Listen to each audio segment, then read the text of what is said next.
Samsung DeX. A phone that can double up as a PC has long been a dream of techies. The business case for having one complete computing device for on-the-go tasks and desk-bound work is pretty strong.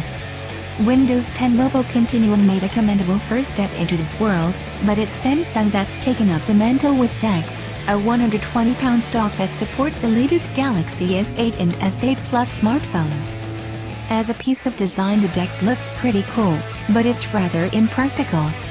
Think of it as a small black plastic pie, with a pastry lid that can be slid back to reveal a USB-C connector and which forms a resting place for your docked phone. The innards of the dock contain a cooling fan for the heatsink, with the external ports consisting of the following: USB-C for power, HDMI, 2 USB 2.0 ports and an Ethernet connector for wired internet.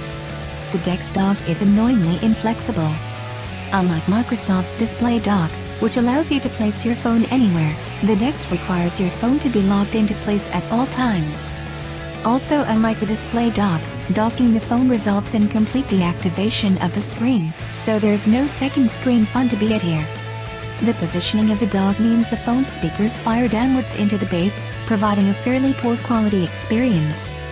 The headphone jack on both the S8 and S8 Plus sits along the bottom edge of the devices, so there's no way to plug in wired headphones or speakers. The only way you'll be able to connect to external audio is if your monitor has speakers or a 3.5mm audio out cable, or if you have a Bluetooth speaker to hand.